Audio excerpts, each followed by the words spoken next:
I would like to say thank you to everybody who has shown up now. And yeah, we've got a couple of conversations. We've got a couple of conversations lined up. I know that Kiran is presenting as well as Mayo. We also had Marco presenting. Well, I should say Marco, but he's not in the call as of yet, so we might get that later. But yeah.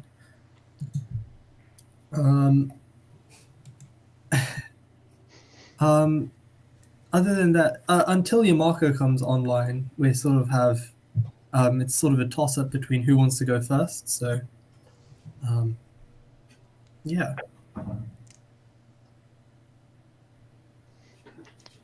I think in my list, when I pull up my list, I had Mayo up first. All right. Yeah. So if it works, if technology will cooperate with me. So if you can't move about, that's fine. It's sort of the entire space is you're broadcasting to everyone, so you don't have to go up onto the stage. You can if you want to. But it's sort of... I'll stand here then, I guess. Okay. Let's see.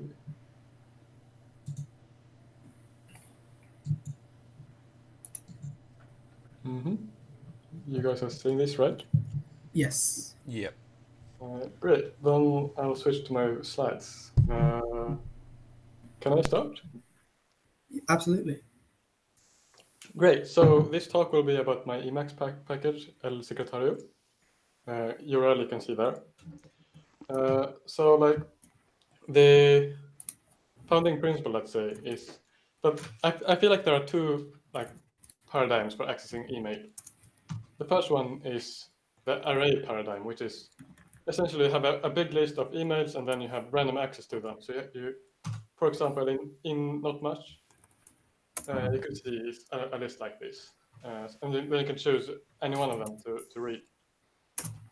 The other option is a linked list paradigm, which is to read an email, you first have to go through the entire list of emails up until that point. So for the same list of emails, you could get something like this, where you go through each email one at a time from the first, yeah. So there are some advantages of using the linked list paradigm.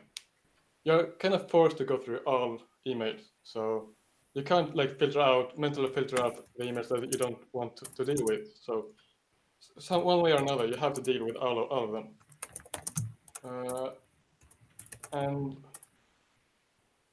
the thing is that it's kind of, you can apply this thinking to other things too. So for example, a get things done inbox can also be browsed in the linked list manner, or RSS feeds for, let's say, org mode tasks. So here is an array view with the org.ql for an example task file. But we can also view this as a linked list. So here's the same list again, which we can browse through. Another property of arrays is they're kind of hard to concatenate. You have to like allocate a new piece of memory and then copy everything into that new place.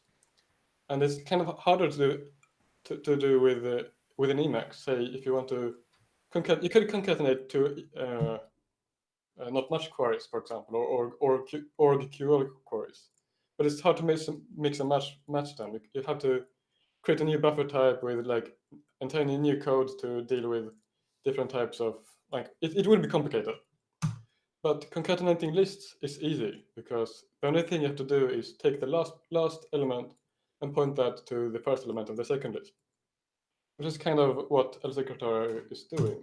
You treat things as lists, and then you can actually concatenate them to a single big list, and then you can browse rather than. So, for example, let's say you're going through your email, and you have some task here that you need to do. Let's say I need to review this patch.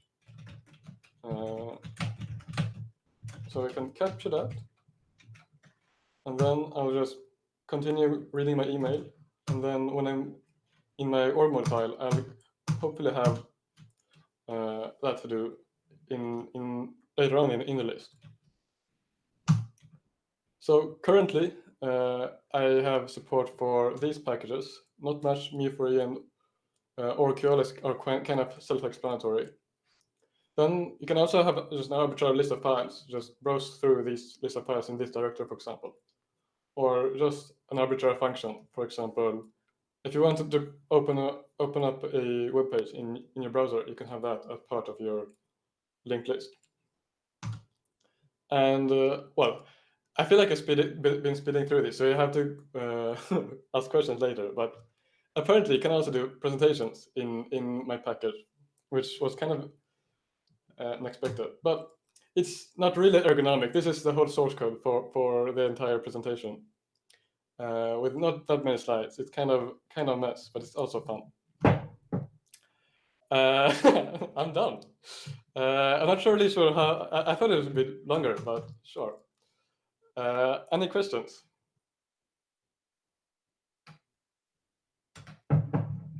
No?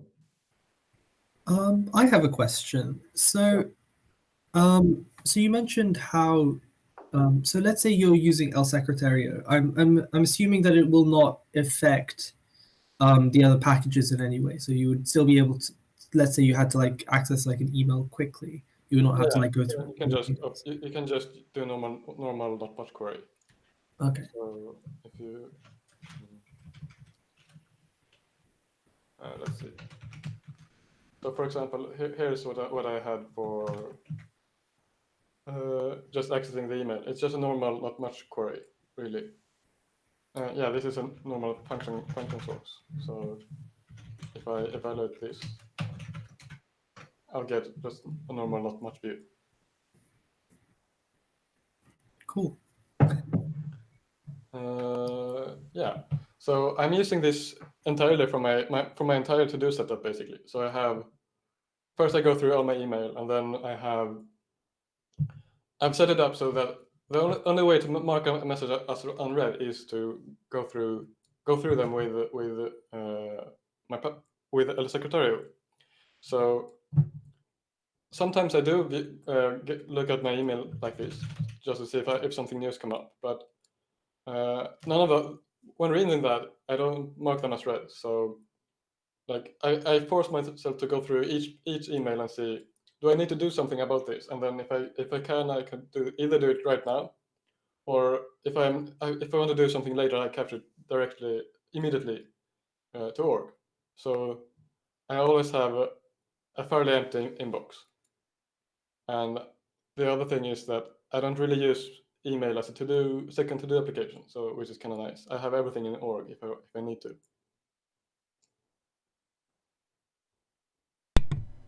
So Sorry for. I started first. Okay. You. So what's the story for like interrupting the session in the middle and then resuming it? It works fairly well. I haven't really done any commands for it, but what you can do is you can evaluate some functions, like for example, the most consistent. I'm failing. The most consistent way is just to go through, like, go to the next previous or next source or previous or next item, but it works fairly well. It depends on the source also. For example, org modes say the org mode source saves marks in buffer, so it's fairly easy to just go to the next or previous item from anywhere. But the not much and mu4e stuff is a little bit more state dependent, I think. But it's, if you go to the previous source and next source, you should be basically where you left off.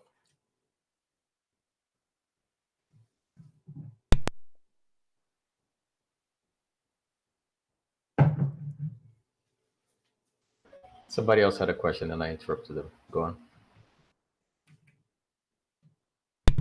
Oh, I was muted. So how are you handling the ordering of what gets delivered to you? So something like org super agenda has like very sophisticated. You can set multiple rules that stuff gets filtered through. Like yeah, I don't have anything like that at the moment. Like what you get is basically a list of, like for the org mode stuff, you basically get a list of I think markers basically. So you could do some sorting there if you want to. But like it handles arbitrary org QL queries, which is, you can do some inefficient stuff with that to do some sorting if you want. Not something as fancy as org super agenda. okay. And this is like how you build up something.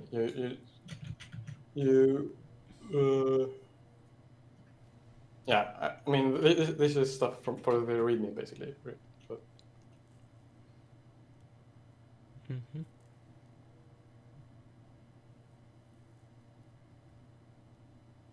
I think I forgot to say this, but it's fairly extensible. Like everything, it's really easy to make a new source if you want to. I have an example source for that just does basically nothing, but has all the boilerplate you need to.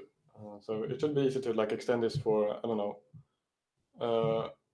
links, for example, in an org mode buffer, or everything that you can browse like in an order. You could extend El Secretario support for.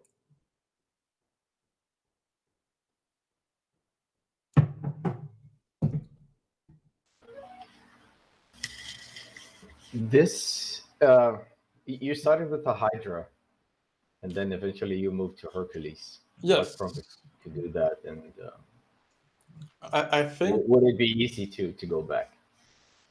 oh, there were some really weird bugs with Hercules, especially when like a command threw an error. The Hercules wouldn't, the Hydra wouldn't go away, which is, I think, what made me search for alternatives. But otherwise, I think it would be fairly easy to go back. Yeah, and also Hercules is much simpler. It's like Hydra is fairly complicated and creates new commands for each head, and like it's kind of messy, in my opinion, and the complexity isn't worth it just for having a which key setup, sort of.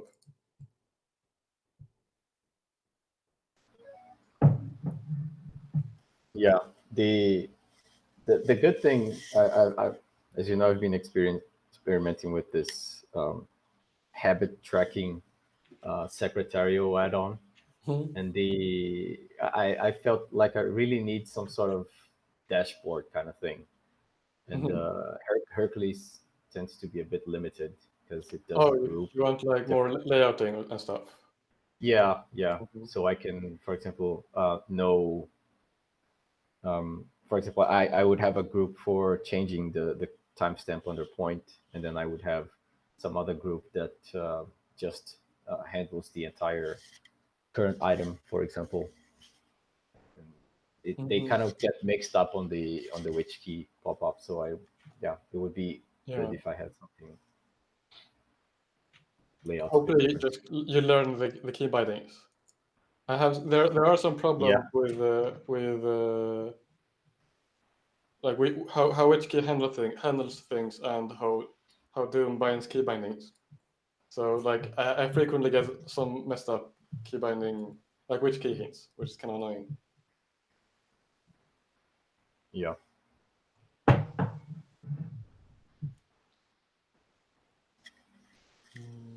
Is there some sort of do you think it would be easy to do some sort of separate undo kind of feature so you could go back in time on your changes? That would depend entirely on which source you're talking about. If it's like email or RSS feeds or org mode headings and stuff. Org mode, I guess, is just changes in the buffer, so you just could use probably the normal org mode, like the text editing undo.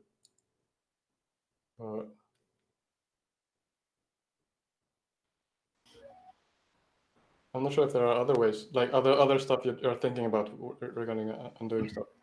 Well, first thing that comes to mind is having some sort of method that keeps a list of, like, appends to a list of changes in the current source or something like that. But then you'd have to probably hook into every action that you can do on an org buffer, for example. Then it might get hairy.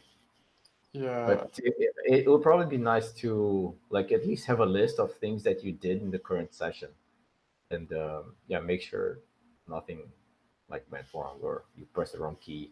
Especially if you have to stop the current session and do something somewhere else, or look up something somewhere else before you decide on the current action in the item. That's I think the main problem with which key as a like dashboard of sorts. It's and you have to interrupt the entire Emacs workflow to do it. I didn't get maybe that last part. Sorry. Say you're in if you start a session and look at some email right now, right? Mhm. And then you can't decide until you look something up elsewhere, perhaps in a different email. Yeah. Then it would be interesting to somehow look this whatever up first and then go back to the session and do whatever you want. I think that was pretty easy to do. So if you do start from the beginning and then go to some email, yeah.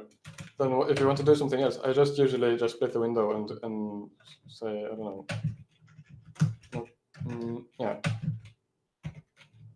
maybe I search for org mode or something, and then open that, and then if when I'm done, I just go back, activate the key map, and then move on. Which is pretty easy to do. Right, you did the activate key map separately instead of calling the session. Okay, yeah, that would be. Maybe I should write that in the README. I don't think I mentioned that.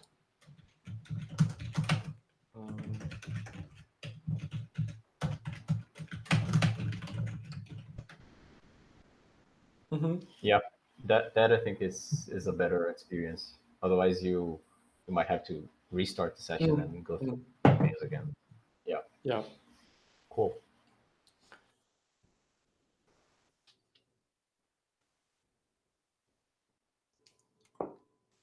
Did you consider using something like a child frame to have a floating? Oh no, I haven't. It sounds kind of complicated. I don't know.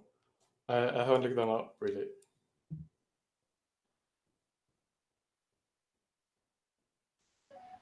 As far as I know, it's a buffer like any other, and it's a bit finicky to get it to show up, but once it does, it's not very different. The problem is it's not under your window manager, so it's like somewhere in between your Emacs window and your desktop somehow. It's only alive inside Emacs, and it's a bit weird, but I think it could be an interesting way to keep El Secretario out of the way. So yeah, perhaps we could experiment with that.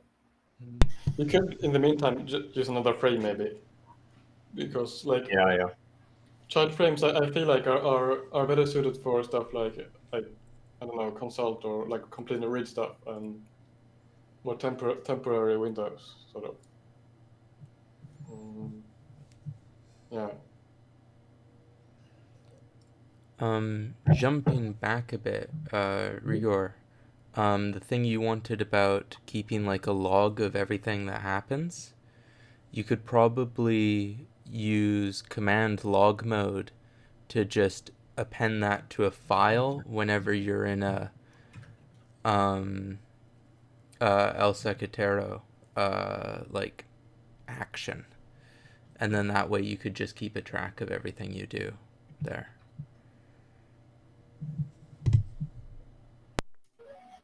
Nice, I'll look it up.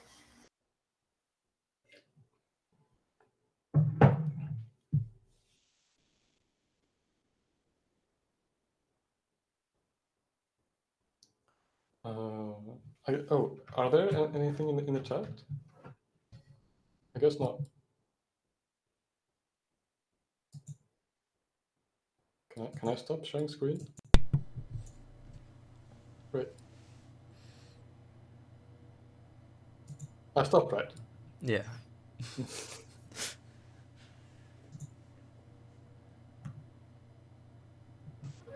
Thanks for the talk. Yeah. Woo! Hey. Ooh.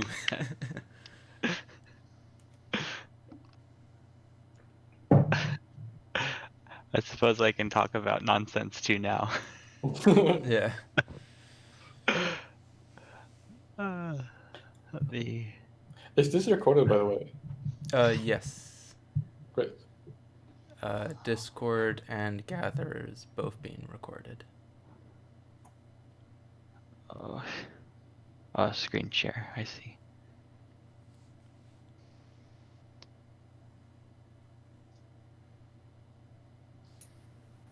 Yes. Did that work? I think that worked. Yeah. This We're good. works, I think. Yep. Oh, excellent. Okay, I guess I can start. I apologize in advance for how much math there'll be. I realized that a little too late, I think. But yeah, I guess I'll say who I am because I know I haven't been as active here as some of the other people. I'm Kiran. I work in radio astronomy. I'm a EE PhD student at Caltech. And my life right now is all being in the desert and working on radio telescopes, which is fun. And so there's some cool programming stuff and cool science implications, and I know you guys are into this kind of stuff. So, and sorry, I'm waking up too. It's quite early for me in Los Angeles. So yeah, the things in the sky, astronomical sources, can, for the most part, be thought of as just black body sources. So you can have this power, receive noise power that is proportional to the temperature of the body, which is good for a lot of science reasons. And when we're working in the microwave domain, you can take the Rayleigh-Jeans approximation, which gives us nice linear relationship to spectral brightness. You might have heard like ultraviolet catastrophe and all that stuff. We don't have to really worry about that if we're working in a couple of gigahertz, which is nice. And the other really nice thing about radio astronomy versus optical astronomy is you don't have to worry about the atmosphere quite as much. When you get up into the hundreds of gigahertz of frequencies, the oxygen and water absorption has a pretty big impact. But down at like a couple of gigahertz, the atmosphere is pretty transparent, so you can really see a lot just from being on the surface of the Earth. So from a statistics perspective, this noise is a stationary random process. Is it ergodic too? I don't know. Someone with statistics background should tell me if it's ergodic. But the stationary part means that you're working on long time scales, and the mean power is pretty much the same. You can kind of just assume that the things in the sky are constant, more or less. And the kind of noise that it's generating is the same as any other thermal noise from hot resistors, amplifiers being noisy, which is hard because that means you have this difficulty in distinguishing between what is coming from the sky versus what's coming from things being hot, basically. And so that's like the first really, really big problem is you're trying to detect something that's really, really faint from really far away. And you have all of these other things in the way. Cosmic microwave background, galaxies have some crazy emission behavior. The ground itself will reflect into your antenna, all the absorption stuff. And they bundle all of this up and they call it the system noise of a radio telescope. And so that can be on the order of, well, okay, so radio astronomers like to talk about the noise of something in its equivalent black body temperature. So a typical system temperature is like 20, 30 Kelvin of added noise into the whole system. So if you're seeing things that are femtowatts of power, really, really faint astronomical sources, how do you distinguish? The dynamic range is crazy compared to the amount of noise that the system itself generates, and that is like solved with a radiometer. And if you've ever heard of the radiometer equation, radiometers in general, it's just like you look at the thing for a long time, and central limit theorem says that it becomes a nice Gaussian random variable, and you can make good approximations because the thing it's stationary. The thing in the sky isn't changing, so you just average over a long time and you get something sensitive. That's all this is saying. So your sensitivity of your radiometer is pretty much equal to your system temperature divided by the square root of the bandwidth you're looking in frequency space times the integration time, t. So big bandwidth, long integration means you can get like really, really sensitive, a really, really sensitive instrument. Of course, this has a limit. You can't integrate forever. There's going to be other things that make things more complicated, but this is like the first order term. So if you're like if the system temperature is 30 Kelvin, we have 5 seconds of observation over kilohertz of bandwidth, which is really kind of small bandwidth and small amounts of time for certain kinds of observations. You can get 30 millikelvin of sensitivity, which is really, really good. And that's at 5 sigma, which some people want to say, 3 sigma is fine, but radio astronomers use 5 sigma. Which is great. I mean, that's incredible to be able to detect something that is that faint. At least I think it's a interesting feat. So what I personally do is I work on the receiver electronics, ultra low noise room temperature amplifiers. That system noise, of course, is a big limiting factor, and so if you've seen the very large array in New Mexico, the VLA, LOFAR is a cool instrument. There's a bunch of really cool instruments in the Netherlands, the FAST telescope in China, Arecibo and what was Arecibo in Puerto Rico. A lot of the big projects have cryogenic antennas. So they have the big reflector, and then the horn that is illuminating the dish, they have it in a cryostat and they cool it down to liquid helium temperatures just to get the noise behavior from the hot electronics down. And of course, it's so expensive. And at least here in the US, the National Science Foundation doesn't want to fund big projects like that anymore with multi-million-dollar cryogenic, handling stuff. So working on room temperature devices is a really good way to reduce the cost of radio astronomy and hopefully have more instruments and more science in the future, which is always good. I won't talk too much about the electronics design unless anyone's in EE and is interested in the design of such a things. So the other cool thing about radio telescopes is so you'd have a huge dish.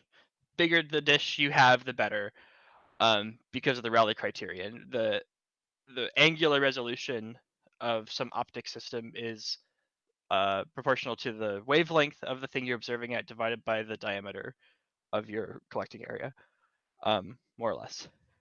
And yeah, sorry for all the approximate. There's a lot of approximations. So if you wanted to image something that is just incredibly small, say M87, the black hole that we imaged, we could not physically build a dish big enough on Earth to image that. Maybe we could, but no one would fund it. So the solution is to have an array of antennas. And this is the part that I think is the coolest math in this entire setup. And this particular equation from statistical optics is called the Vincent-Zernike theorem. And it says, if you have an array of antennas, bunch of antennas, and you know exactly where they are, which I think you only need to know a couple, and then you can solve the linear system to figure out the rest. But say you know the position of all these antennas. You can take the pairs of antennas and do a time domain correlation product. So you multiply them together and average. And what you get is something that is proportional to the Fourier transform of the image of the sky, which are a lot of words. And if the astute among you might have recognized this equation already kind of looks like a Fourier transform, if you ignore the F where I give it away. But that is to say that you have all these antennas. Every pair of antennas is sampling a different spatial frequency of the image of the sky. So the sky has some true image. If you took it with like a camera, take the 2D Fourier transform of that image, and then sparsely sample it with the spatial frequencies represented by the distance between pairs of antennas. And so what you have is this like synthesized beam. The longest pair of antennas you have, like the furthest away of the, you take the pair of antennas that's the farthest apart, and that represents the smallest spatial frequency you're sensitive to, the sharpest features. So you can get something that is like approximately Gaussian. You can see all this other junk out here, but it's approximately Gaussian. And that's actually a really interesting problem because it's it turns into this compressed sensing problem. Like, okay, you've sparsely sampled the Fourier transform of the true image of the sky. How do you then know the true image of the sky? Like, that's what we're looking for. They call this the dirty map when you have this sparsely sampled image and you have to like figure out the true image. And this is actually the exact same problem as MRI reconstruction. And I'm sorry, I'll to all of your questions at the end. But MRIs work in the same way. You have the this sparsely sampled frequency domain version of the image, and you have to figure out the true image. And there's a ton of ways to do this. The really popular way is the shittiest way, which I don't know why astronomers still use it. It's called clean. Some guy in Sweden, Hogvam, in '64 came up with it. Just like, I think this makes sense, and the math is just complete nonsense and does not like, it smears the statistics of the. It's so bad, and everyone still uses it, and no one knows why, because astronomers don't know how to write software, I think is the reason.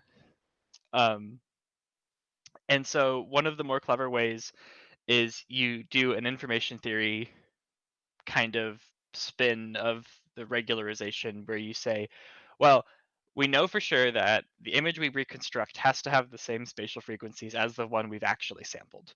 Otherwise, the data we measured is meaningless. And then to fill in all those gaps, we can maximize the entropy to say like, oh, this is the most likely image.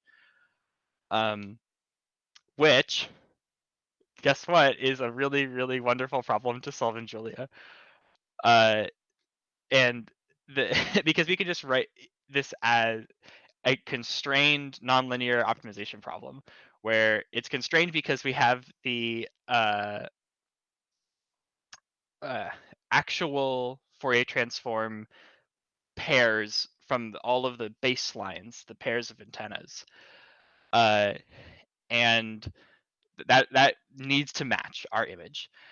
And all of this other nonsense from entropy, you can throw in total variance. You can say that the total flux needs to be something because maybe we know what source we're looking at and we have some other model of the total amount of flux that we should get from the source. You can add all this stuff together, and in Julia I can just write a function where I combine all of those things and then just take the gradient because Julia's AD system is better than everyone else's.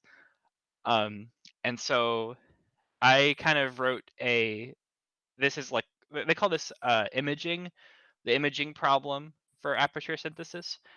And I wrote this code for Katie Bauman, who worked on the black hole imaging stuff. I know she was all over Reddit for a while. She's in our group, and I outperformed all of the Python. Crazy. And it's very simple code, and I can share it with people if you want to see it. But just to like give you an example of if you were to just take the Fourier pairs from the baselines and just like did an inverse FFT just with just the data, assuming zeros for all the ones you don't know, you get a pretty gnarly result. And so when you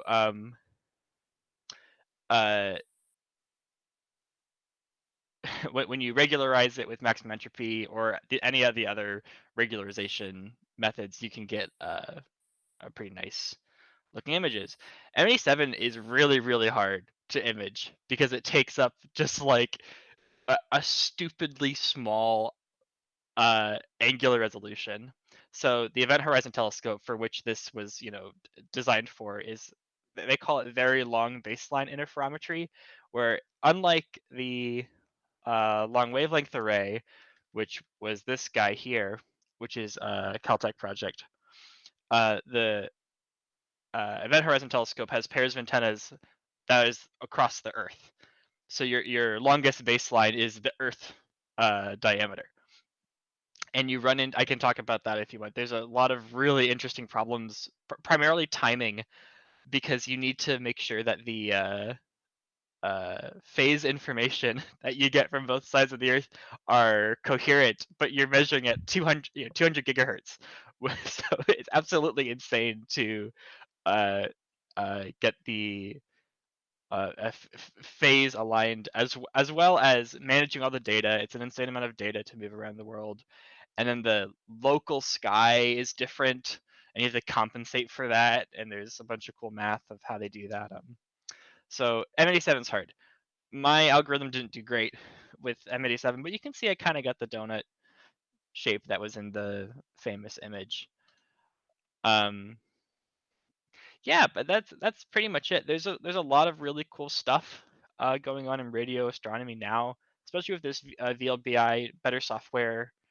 A lot of really cool software improvements, and hopefully the more I contribute to the Julia Astro ecosystem, the better it will get, because I hate seeing people struggle with tools to try to express some of this stuff.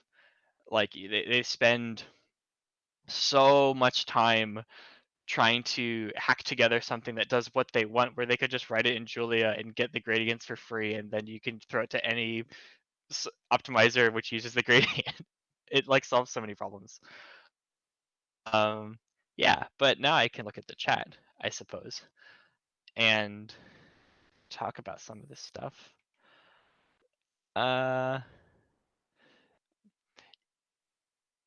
Yeah, so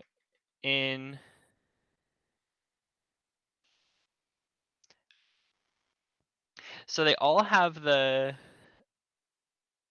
so when you're picking pairs of antennas, you're looking actually at an entire spectrum. So which is kind of a really hard hardware problem as well.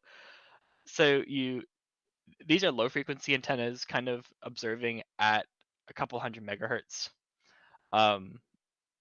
And the entire spectrum is sent over an optical fiber, and then they do that correlation product where they take the time domain average. We have a shipping container of GPUs kind of behind where this is taken to do that on the digital wide spectrum data.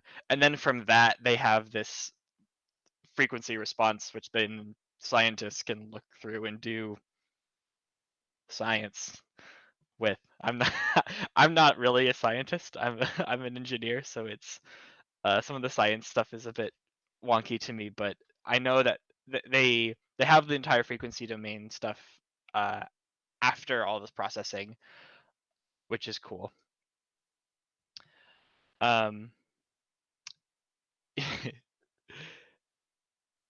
Yeah, so the funny thing with the Event Horizon Telescope too is it's a great instrument for just the just imaging M87. Like it's not really useful for any other radio astronomy, which is why we haven't heard too much from EHT. I mean, there's people of course still working on EHT, but it's it's really good at one thing.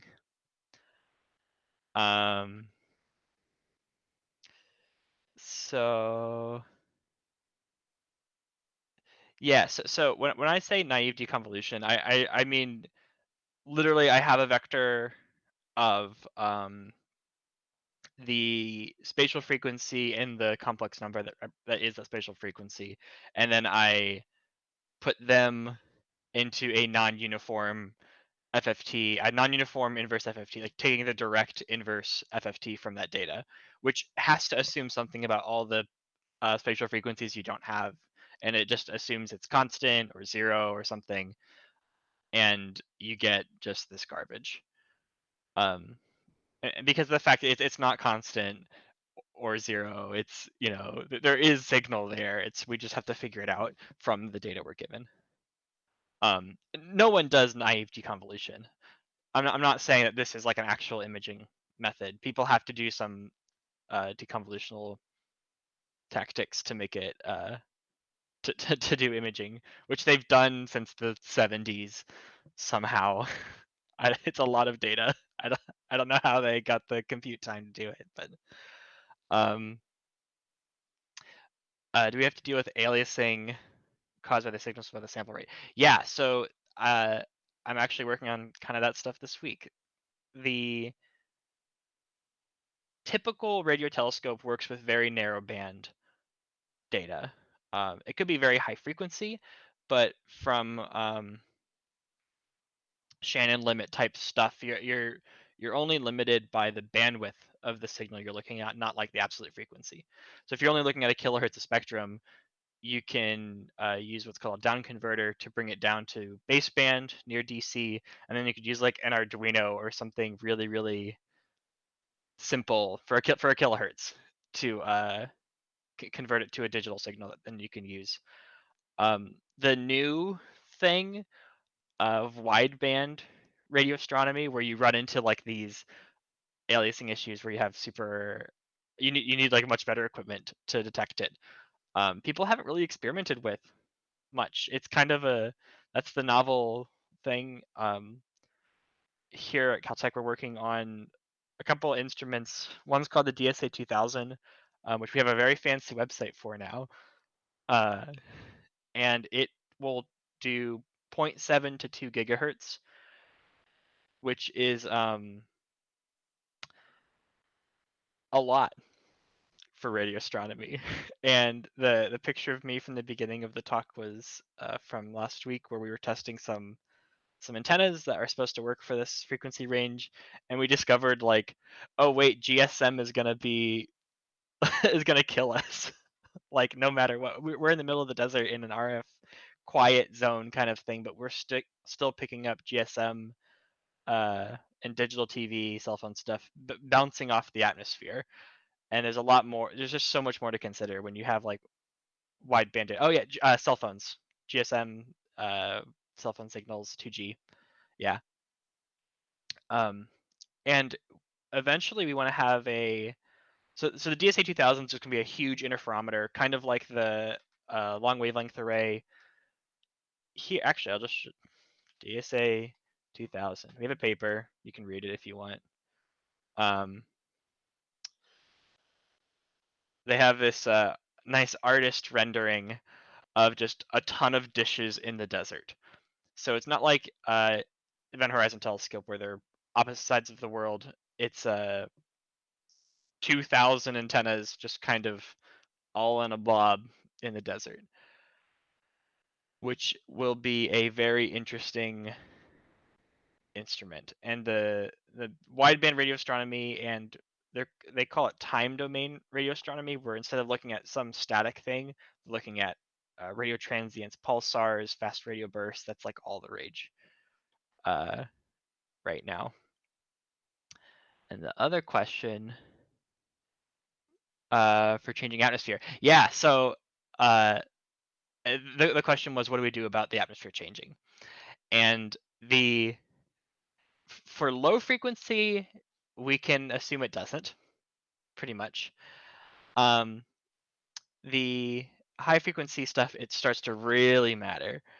And unlike the really popular thing, you might have seen like videos. I think there's a Tom Scott video on this where they do adaptive optics in optical astronomy, where they shine a laser into the sky that excites sodium ions in the upper atmosphere, which light up and look like a star. And you can use that as a calibration of, if you know the intensity of that, you can figure out the transfer function of what the atmosphere is doing and do the inverse of that to the actual star that you're trying to take an image of.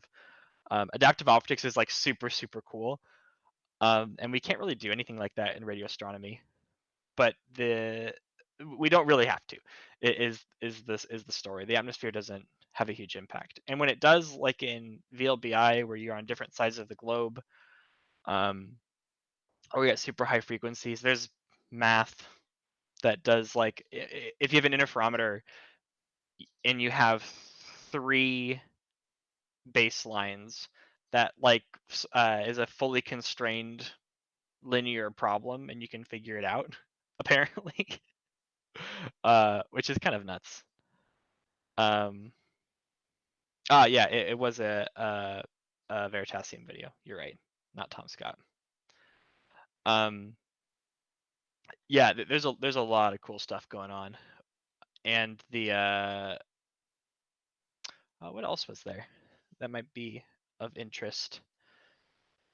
The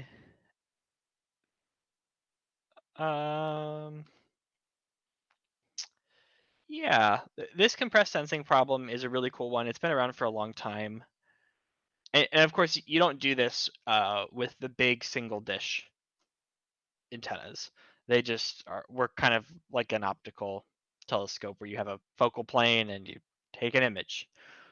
But large single dish antennas just are not really cost effective. And I think a lot of governments who fund these projects realize that. So a lot of the big dish sites are kind of getting decommissioned. Say the Green Bank radio quiet zone in West Virginia in the US is aging. It's falling apart. It's kind of just a tourist thing almost now, like, oh, this place you can't have a cell phone. Which I think there was a Tom Scott video for that one. And there was a big radio observatory in Canada where it was abandoned, and some guy wanted to use it for some science and convinced the Chinese to pay for it and manage the upkeep as long as they use it for missile tracking over the US border. Which, that's still a thing, apparently. So the big single dish sites are not doing a whole lot nowadays.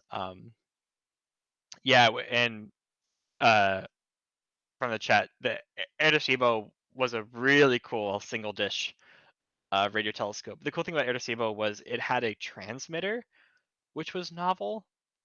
These are all passive devices pretty much, but when you have when you can transmit from it, you can do radar, which Arecibo did a lot of. You can do, send out a pulse and then look at the reflection and do cool math and figure out shapes and structure and all sorts of stuff. But of course, Arecibo has collapsed, which is very sad. And hopefully, I heard rumors of the people I work with of how to rebuild Arecibo, but I don't know if it's going to happen. The U.S. already doesn't care too much about Puerto Rico, unfortunately, and it would come from National Science Foundation money. So we'll see. But yeah, happy to take any other questions. I there's a lot to talk about. I'm sorry if the lot of math and everything, but and there's a lot more to this, but it's cool stuff.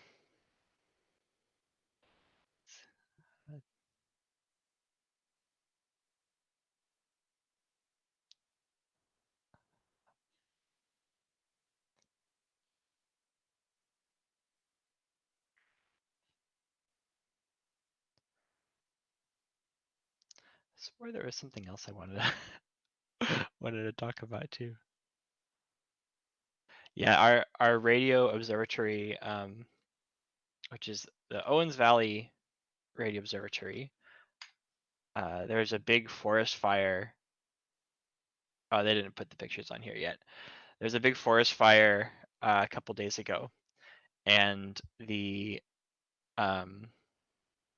fire came up to our antennas but didn't burn anything. That's been the news from us the last couple of days. Is we were working on there's a couple ongoing projects that have these like small sensitive dishes, and we had ones that were like way out far away from the like central control building, and they had this fire that came in and just got to the edge of it, and we didn't lose anything, which was kind of amazing. One of the problems of working in the desert is like these big fires.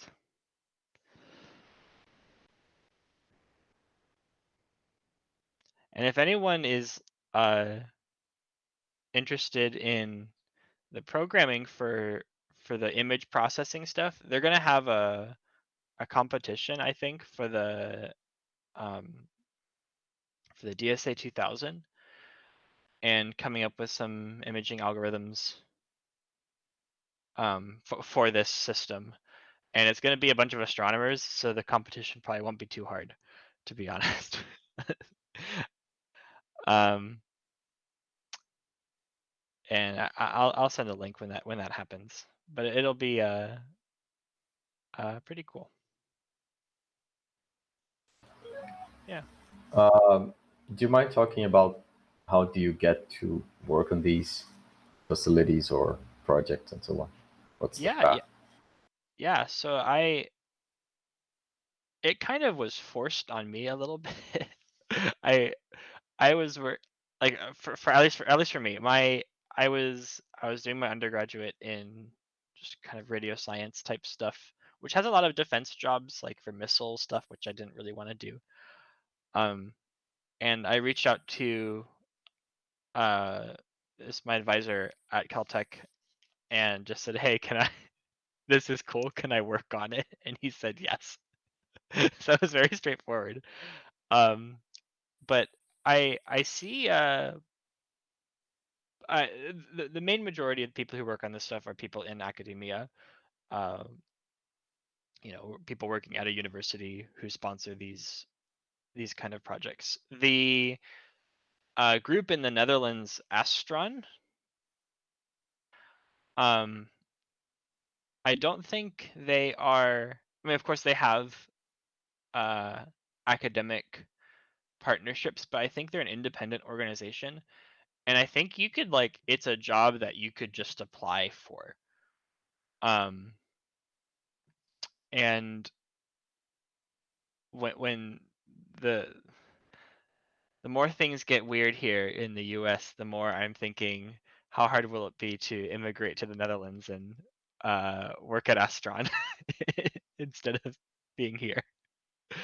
But I've known a couple of people who've worked for them. But it's kind of this level organization which have offered careers and that kind of stuff other than academia. As far as I know, that's the those are the paths. Yeah, the Square Kilometer Array, SKA, is a pretty big organization too. They hire a bunch of people. The what's the one in Australia? Meerkat. That's in Australia or South Africa. I don't remember. Also a big project with lots of funding.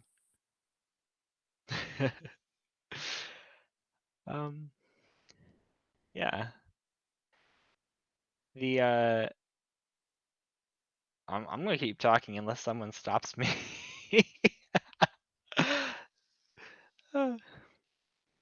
The time domain stuff is also pretty new. We make these, especially with the radiometer equation. You're making this assumption that you can have long integration time, sometimes hours of integration time, to get really, really high sensitivity. And if you had something whose time scale is in the millisecond range, little blips, you're not going to see it because you're averaging over an hour. So it's not something you would have seen. So these phenomenon fast radio bursts, which were in the news a lot recently. I heard some stories on my local public radio station, which is wild to hear stuff I work on kind of on national news. Because are they extraterrestrials trying to talk to us? And the answer is no. It's some thermal behavior we don't understand. But the short time scale stuff, millisecond stuff, you need a whole different kind of instrument to be able to measure. These interferometer type systems won't work. So how do you make something that's sensitive enough to see these faint things, but also has time sensitivity to see this really, really short pulses? And I'm working on a project called G-Rex, the Galactic Radio Explorer. You can check out our paper on arXiv, which is all about this kind of thing, detecting radio transients. There is a telescope in Canada called CHIME that got a lot of press for some reason, also meant for this. And what we are trying to do, we don't say it explicitly in this paper, but it's how do we build an instrument so we can detect things before CHIME does. So we're going to strategically place antennas at these locations around the world: Western Australia, India, and a couple places in the US which we have collaborators. But the idea is to have good coverage of the galactic plane, because that's where most of these fast radio bursts come from. And at strategic longitudes,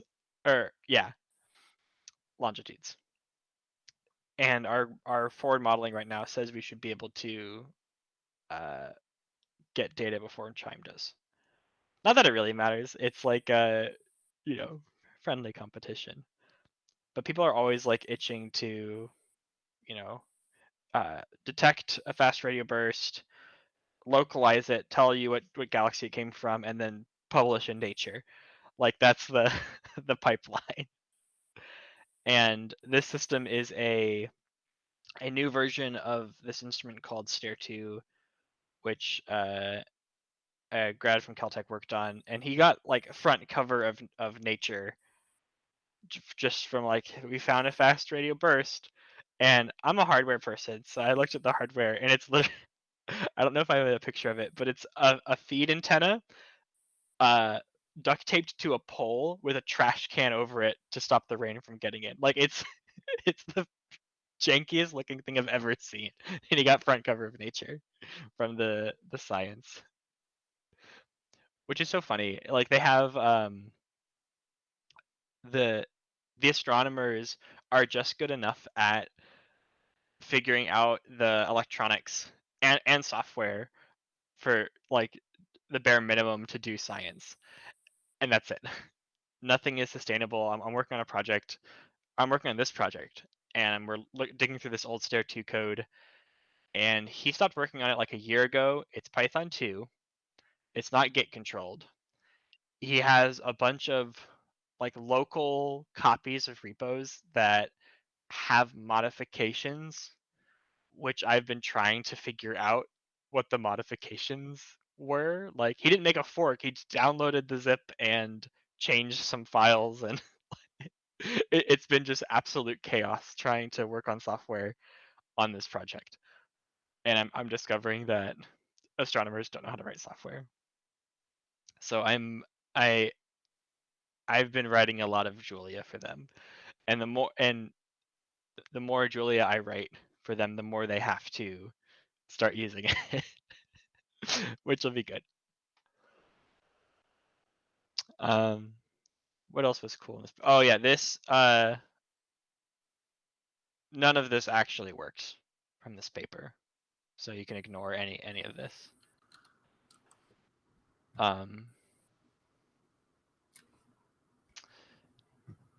Yeah. A dumb question. What is the sun to you as a radio astronomer? Do you have to avoid it at all costs, or is there some sort of I don't know, interesting behavior that you can use to I don't know, compensate something in your algorithms or something? Yeah, there's a lot of cool radio behavior from the sun. It's just like super dynamic. Also short time scales, like the solar winds and all that kind of stuff have the radio effects that are useful for a lot of different kinds of science. There's a project at Owens Valley, a solar array, which is actually an interferometer looking at the sun. And it's a as far as I know, no one uses it as a calibration target. They have other big bright stars that aren't the sun. I kind of don't know why they don't use the sun. Maybe it's too close. There's one Cygnus A, Sig A, is the one that they use a lot. Well, it's a Galaxy, which has this really pretty radio jet. This is ancient data.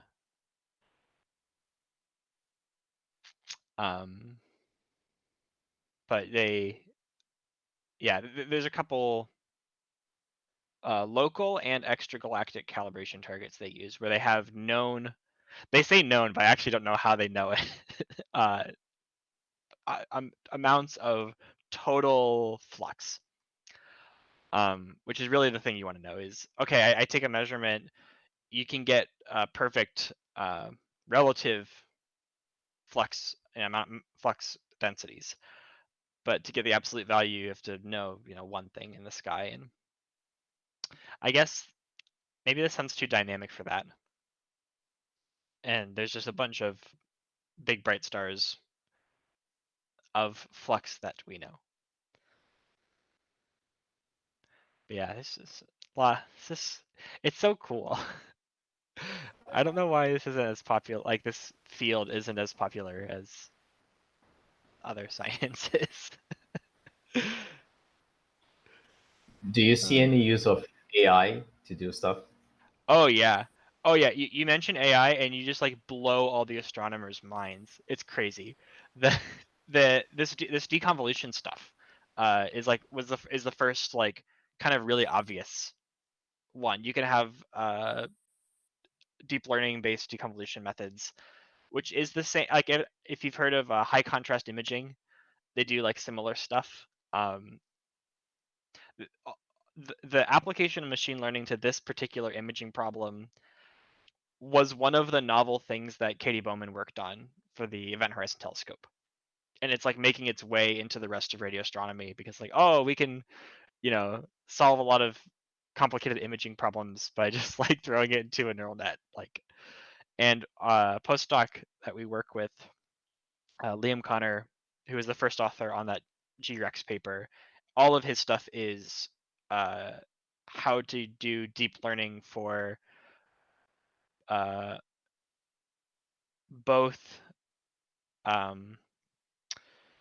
classification of those radio transients, like, oh, if it was a fast radio burst, how do you know it was a fast radio burst versus some like chirp from a plane radar or anything else. So there's like classification type problems, and then there's the imaging problems where you have to do this deconvolution step, and both are increasing in popularity, and they need people who understand machine learning to work on them instead of just astronomers who try to learn everything, which is, I mean, it's fine. Like, as it's fun learning everything. That's what I do as well. Like, my training is as a double E, and most of the programming I've done is stuff I've learned, you know, on my own. So I definitely get it from the astronomer's perspective. But but sometimes they should focus on the science and hire people who actually know how to write software.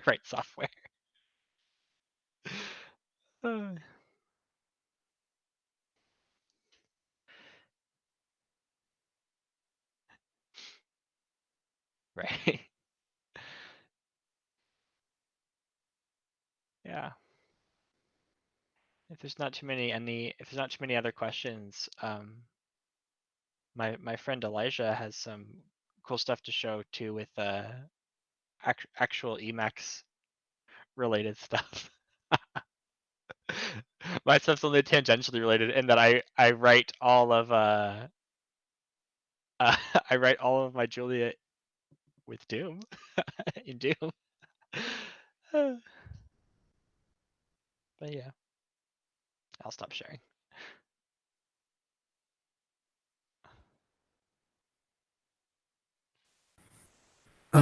That was an awesome talk. I'm not sure how much I did pick up, but I definitely enjoyed it, and I think everybody in this room does share that same sentiment. Yeah, no, thank you for that. I think you did mention, how do I pronounce this? Djeis? I'm going to go with that. Djeis has something else that that they want to show? Sorry? Djeis, and yes, Okay. Elijah. Okay. Yes. Yeah, so if you want to take the floor. Sure. Yeah, happy to. I have no clue what happens if I try and share my screen. I probably don't want to share the entire screen, but I don't know if Firefox will let me share a monitor either. So that's kind of annoying. I may have to share my entire screen, which is kind of annoying because I have 3 monitors attached at the moment. So it'll be somewhat hard to see. Well, let's see what happens. Sure. Allow. Yeah, that's somewhat annoying, actually. I don't like that. Give me a sec. I'll disable a couple of my monitors.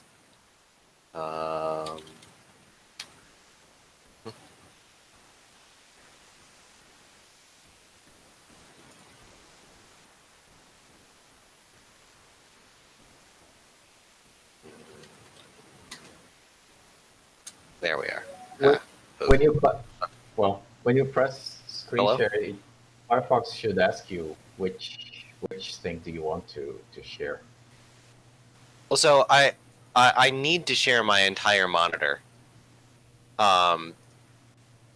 for reasons that will soon become obvious. I see. But Firefox won't let me only share one of my monitors. Is the problem? But hopefully this works a bit better. Let's see. Yeah, there's Discord. Here's AR and R. Let's see. So this is my Emacs setup. I run exwm, so I run Emacs as my window manager. But I've also done some kind of crazy nonsense, and I've patched the Emacs internals a bit, so that things like window dividers and The Emacs frame border actually render is completely transparent.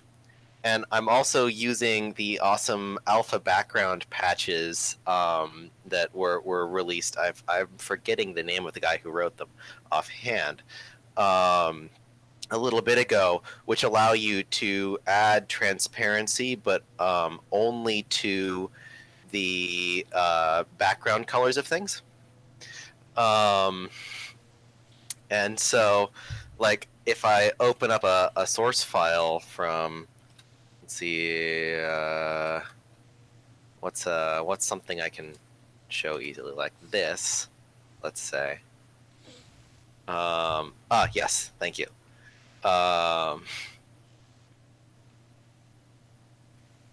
Okay, what are you doing now? Let's see, what's well, actually, here. The actual code that I'm using for this. So I had to also patch exwm a little bit, and I have an open draft PR about this so that it would actually handle the transparency properly, because exwm's default handling for transparency doesn't properly well, its default handling of Emacs frames doesn't allocate a window. So it like exwm takes each Emacs frame and it reparents it into its own little container window that exwm then can control and resize and such. But when it creates that container window, it doesn't do it. It doesn't allocate that container window as one that can handle transparency. And the effect of that is your compositor that you're, whatever compositor you're running, assumes that the entire Emacs frame just doesn't handle transparency at all, even though nothing actually gets drawn on the container window. The effect is that your compositor doesn't bother like digging down into there or whatever to figure out that this actually is a window that's doing transparency stuff, and so the transparency doesn't work. But yeah, so you can see I've got these nice gaps between my Emacs buffers here, and if I were to like if I were to pop back up AR and R, just as like it is normally with exwm, I can I have gaps between my windows. And basically it literally it's just I added the exwm handling for transparency. And I then also I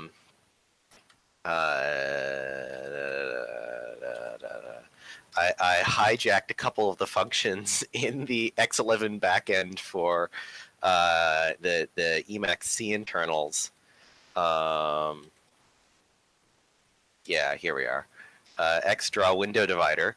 It now just calls this function xfill rectangle transparent, which is right here, and just says, well, I'll just make a transparent rectangle. And I do the same thing with the window border. But yeah, so basically everything on screen right now is just Emacs. This up here, the bar at the top, this is an Emacs tab bar, and I've just hijacked it a little to display some nice little status bar kind of things on it.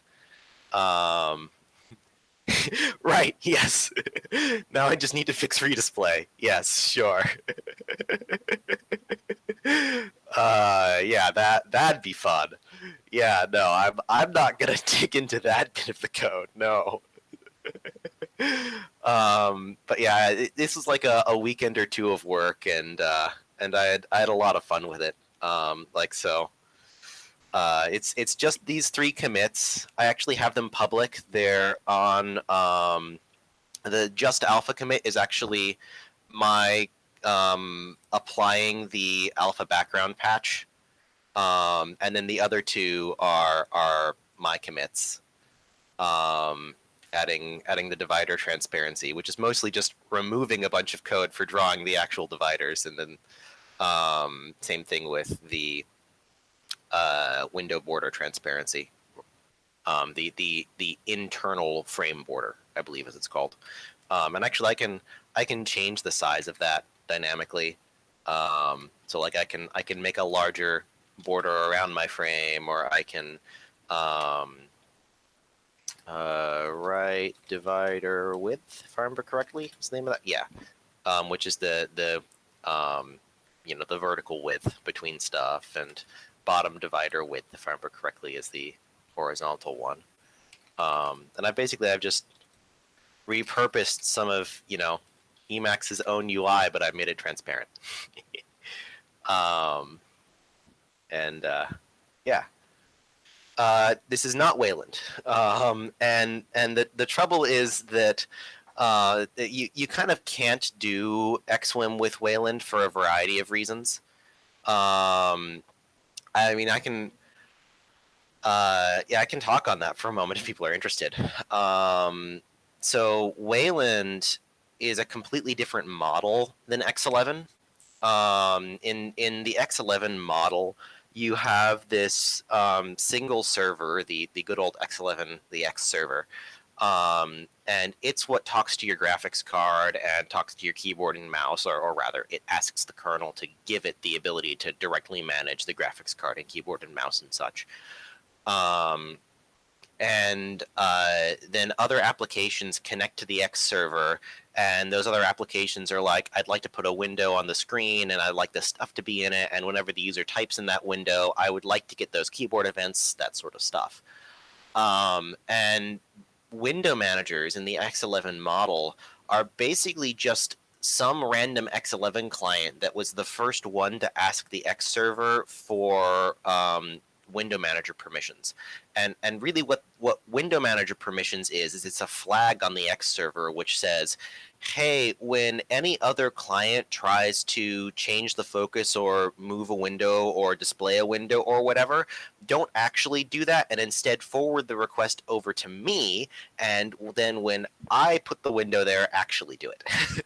And that's basically all a window manager is. It's just some random X client that, you know, when it launched, it asked the X server for the substructure redirect property, if I remember correctly, on the root window, which is the whole display.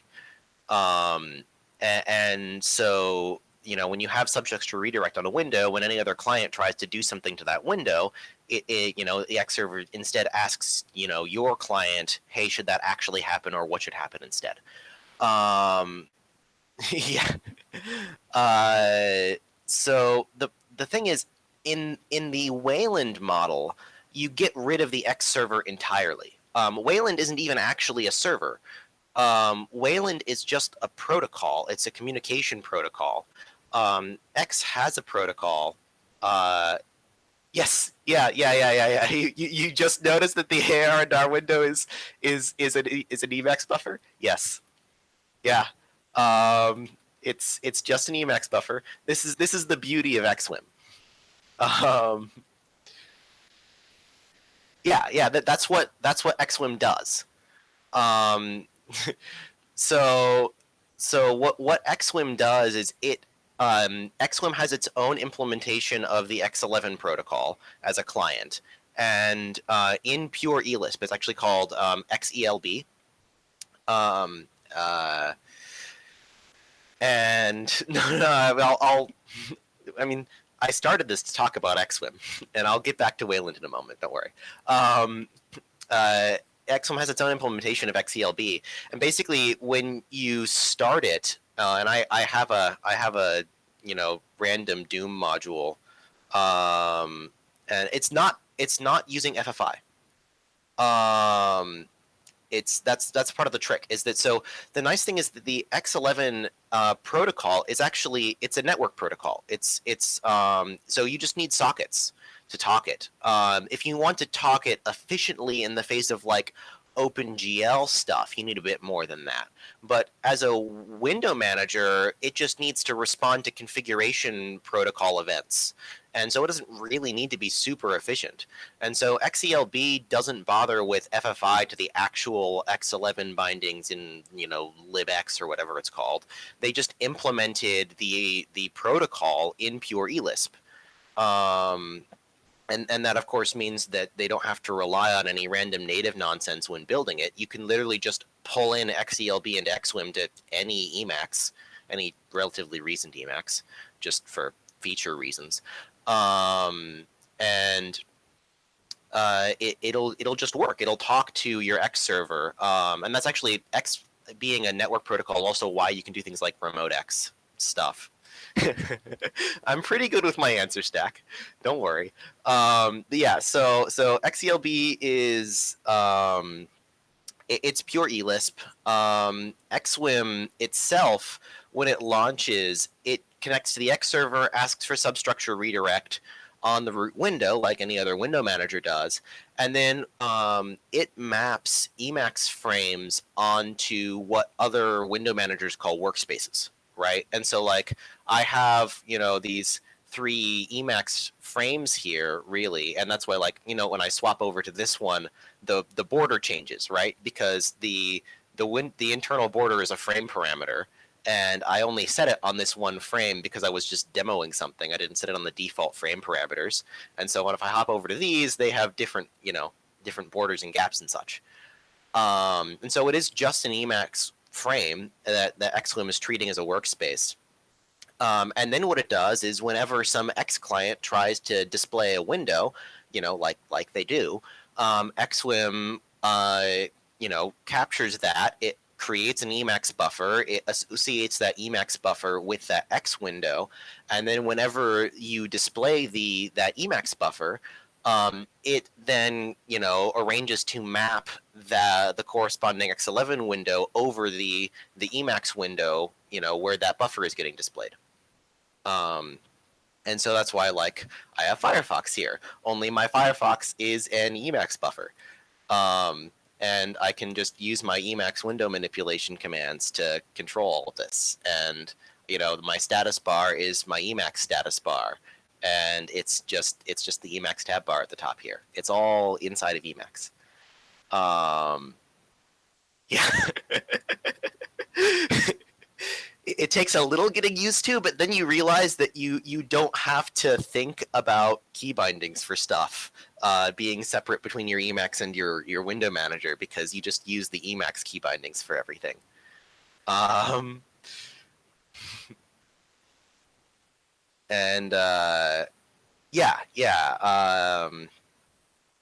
so the trick is that it's not using Emacs to render the window. And this does have some side effects you kind of have to be aware of. It's actually just, exwm is just basically remapping, resizing, and placing the X11 window over top of where this Emacs window would be. And so it's just sitting on top of it. It's not even reparenting. It used to be a reparenting window manager, and it's not anymore. It's literally just exwm is controlling the position of the X windows on the screen, and it's deciding that where they should be is the visible region of the Emacs window where this is displayed. Oh yes, yeah. If Emacs crashes or freezes, it locks up your entire desktop. Yeah. That is the main downside of exwm. Is that if I lock my Emacs up, that's my entire display. And if I quit my Emacs, that takes down my entire desktop, and I'm now down to just a terminal, a T2Y. Because I launch X from a T2Y, like those kinds of people. So yeah, Wayland. We were talking about the Wayland stuff. Yes. The whole issue with Wayland is it gets rid of the X server entirely, and because it gets rid of the X server entirely, Wayland is just defining the protocol. It doesn't actually it doesn't implement any handling of device drivers or anything like that. It's actually just the communication protocol between a client that wants to display something and some display server, right? Some alternative, something like the X server that implements the Wayland protocol instead of the X protocol. And then the idea is that people will write their own display servers, complete alternative display servers instead of X. And so there isn't really the whole option at all of doing the whole like the normal like substructure redirect trick where one client manages the windows of the other clients. Doesn't really work in the Wayland model because kind of the entire idea of the Wayland model is you actually just bake all of that stuff into the display server. And so that's like when GNOME is running under Wayland, GNOME actually is the display server. It's replaced X entirely. It's controlling the graphics card directly. It's talking to your keyboard and mouse through a bunch of generic interfaces that are now in the kernel. And then it's using the Wayland protocol to talk to things that want to put stuff on the screen. And basically, like, the effect of that is Emacs would essentially need to learn how to manage your graphics card directly and learn how to talk to your keyboard using libinput instead of, through whatever other abstraction you're using.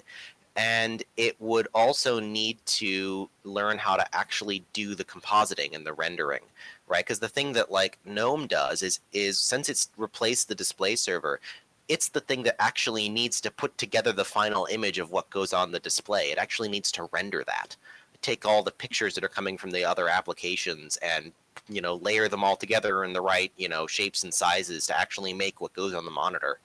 And Emacs would need to take over that as well if Emacs were to become a Wayland display server.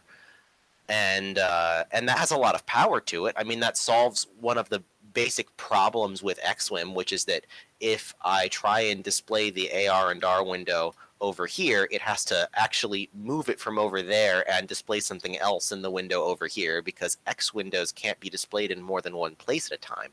Whereas if Emacs were the actual display server, it could just decide to draw that window in more than one place. It's just the X server doesn't give you that ability really. But it'd be a lot of work, basically, and also trying to do like rendering inside of eLisp sounds awful to me. And you'd need to implement a whole new backend at the C level, and stuff like that.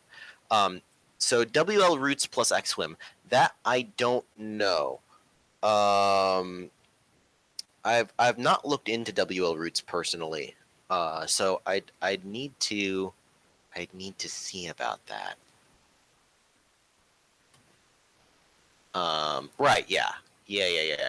So okay, I mean it's possible, I suppose, but like it'd need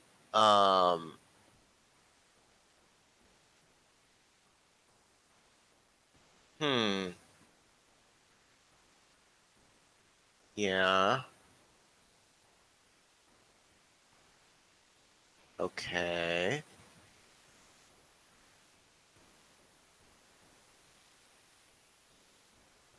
Yeah, so like I think you still have to write a lot of stuff to get WL roots plus exwm to work, because this is giving you a lot of the standard tools for how to build a Wayland compositor, but it doesn't actually give you the Wayland compositor, and so you'd still need to integrate WL roots into Emacs at a C level,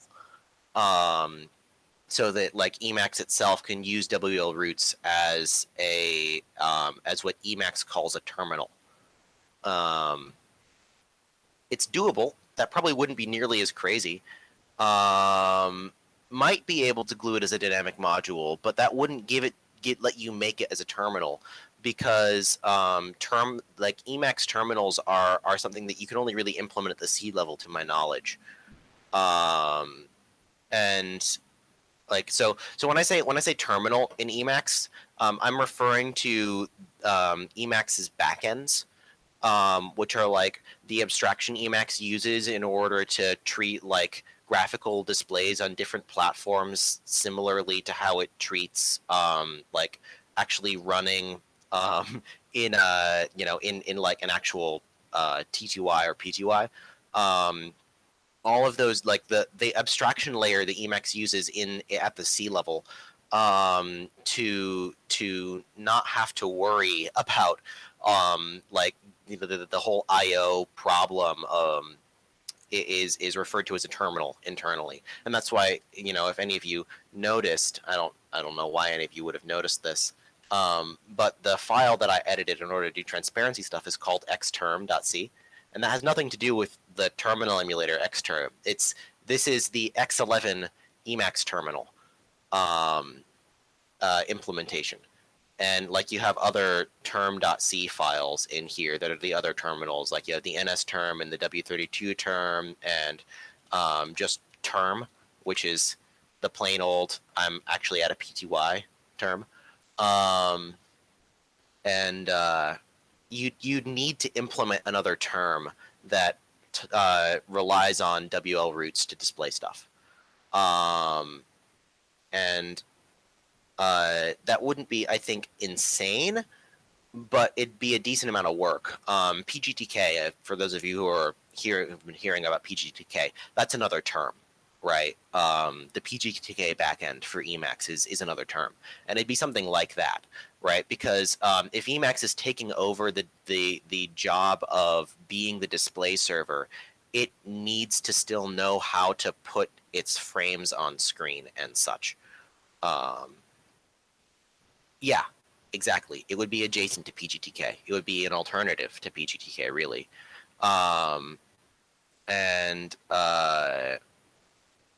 Yeah, same idea. And so it would be, instead of running the PGTK backend for Emacs, you would run the Wayland display server backend, where Emacs starts up, takes over your monitor, and actually acts as a display server. And then you'd also need to implement the sort of things that exwm does, like for associating Emacs frames with monitors and such, which would be a whole lot of policy logic that you'd need to get in there somewhere. Doing it generically would get to be a headache fast. Yeah, so the stuff that was mentioned about surviving Emacs locks or crashes, it's kind of not really doable because exwm is just an elisp library. And so it's just running in your, elisp main loop. It's just, responding to some events in the background. And so, you can totally. You can run Emacs inside of exwm. It's not a great idea, in my personal opinion, for a long list of little reasons, but you can totally do it. And you'll notice that I have I've kind of doubled up on transparency here in this inner Emacs, and or it's opacity, I guess. And the reason for that is that the borders here are transparent, but they're just being drawn on top of this gray background of the Emacs buffer in exwm. And so, this is doable. I don't recommend it. The trouble is that, you lose the whole, you have one Emacs that's doing all of your stuff.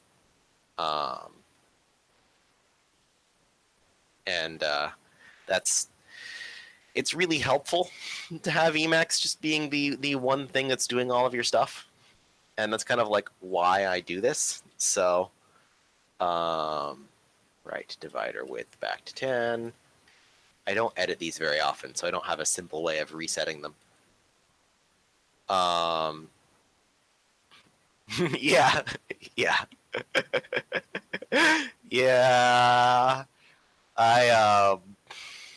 I definitely know that feeling. I also Another admittedly downside of having Emacs also be my window manager is that like Emacs getting locked up talking to an LSP server about a whole lot of nonsense also locks up my entire display. Doesn't happen super often, but occasionally Emacs will get locked up in the process of talking with a language server, and I kind of have to just sit and wait for a second or two. Usually it's not more than that, but it's that sort of thing. It's that since yeah, yep, auto completion, exactly that kind of stuff. And it gets a little annoying. But yeah, for those of you that actually, do any of you here, out of curiosity, use GNU Geeks or GUIX or however people pronounce it? I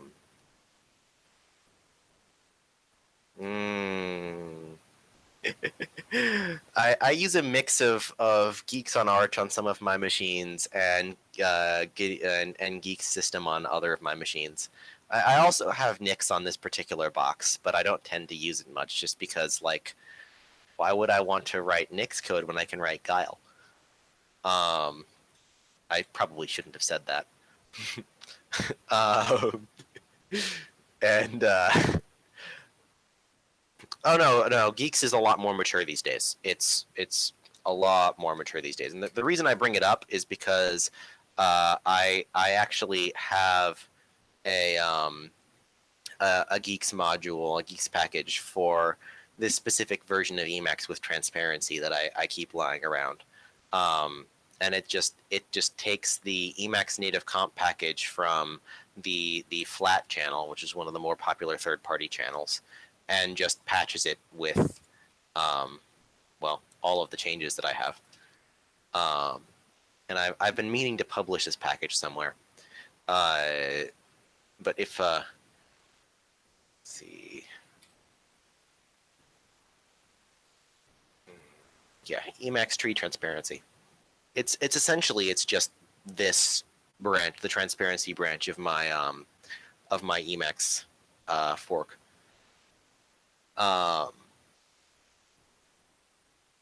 Yeah. So if anybody wants to tinker around with this, you can't actually just run this version of Emacs, and it integrates the alpha background patch, which means you do have to know to set alpha background to something, to like 20. A lot more transparency. I think I have it at 80 normally. Yeah, something like that. And then it'll also give you the borders and gaps and such as being transparent. And then, you know, if you just run exwm atop that,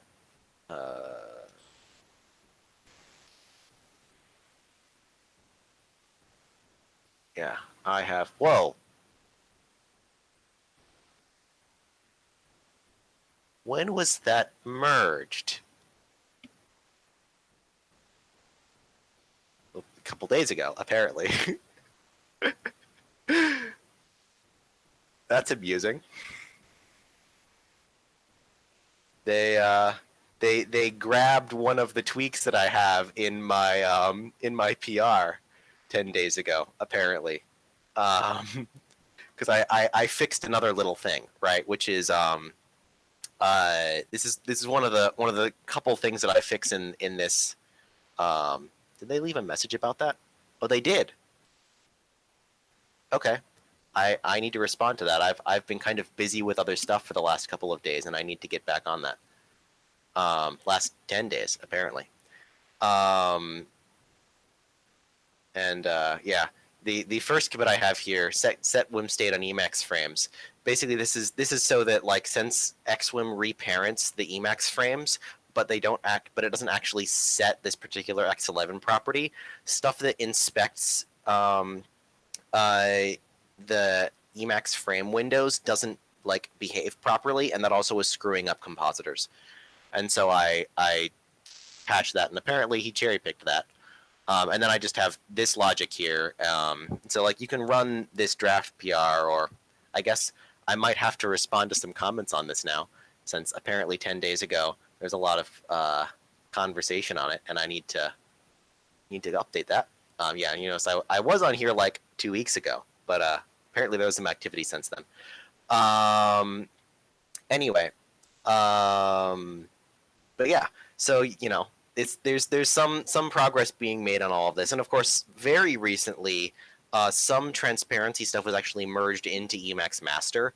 That's another thing that I kind of have to look into in order to get all of this stuff in line, because I did this like 2 months ago, and I've just been kind of tweaking it over time. But yeah, you know, I have a lot of fun, you know, doing nonsense like this. I've been doing craziness with Emacs and Geeks and Scheme and such for a little while now. Yeah, that's kind of all I had.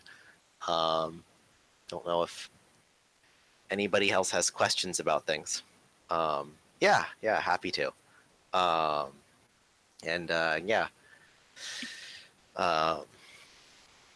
Hopefully all of this stuff kind of gets merged into Emacs Master. Well, probably the dividers and the border stuff won't, because that's a crazy bit of hackery. There's part of me that wants to try and get a patch into Emacs that will let you actually just control the alpha parameter on stuff like the borders and the dividers by way of setting a property on a face, because there's already a face that controls the color of things like, well, there are faces for the borders and the dividers, but Emacs's face handling doesn't provide a way to describe alpha. And so, you know, if another face parameter were added, yeah, exactly, it would be a new face attribute for alpha. And then like it may only get used in some things. Yeah, that's the trouble, is that like, but like the thing that was merged was the alpha background frame parameter. At least some version of it was merged, and so yeah, some version of the alpha background frame parameter was merged, and I need to actually dig into that, and I kind of dropped the ball on that one. But yeah, that would be cool. Changing the alpha every second on the current buffer, that would be nice. If we had actual alpha on particular faces, you could do something like that, I suspect. Though it would get tricky, because the trouble is that like faces in a buffer local way get kind of complicated. And the frame parameters are not buffer local either, but that would be cool. Some work to get that working properly, but yeah, it would have to be a new face attribute. And I think the only real way to do that would be another face attribute, unless like we add two or even three more frame parameters for like the divider alpha, which I feel like will also be a tough sell. But yeah. Yeah. Anyway, there's some fun stuff going on in the Emacs transparency world these days. And I'm having a lot of fun with it. Hope what I was saying was informative.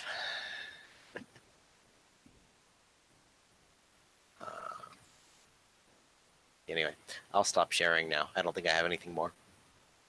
Can I just say that was awesome? Of course, I think we've all heard of exwm, but I don't think anybody envisioned it as something so awesome in a sense. So thank you for that. That was really quite cool. Sure. And very well structured for something that I would presume was quite last minute. So yeah, unless anybody else has any other conversations or things they want to share, then I think we can just sort of move on to regular discussions about whatever. So yeah. Is Marco here? For about, what was it? Latex auto activating snippets. I think. So Marco was talking a little bit earlier today, and he said he wanted to pull out because he thought his talk would be too short. Yeah, but You know, it'd still be like cool if we could convince him to give a little demo. is he in the call? I don't think he is. He was in the call for a little bit. Oh well. Yeah, he said everything he was going to talk about was in the readmes of AAS Yeah. in his like repos. But anyway, with that, I think that was all of the semi-planned topics we had today.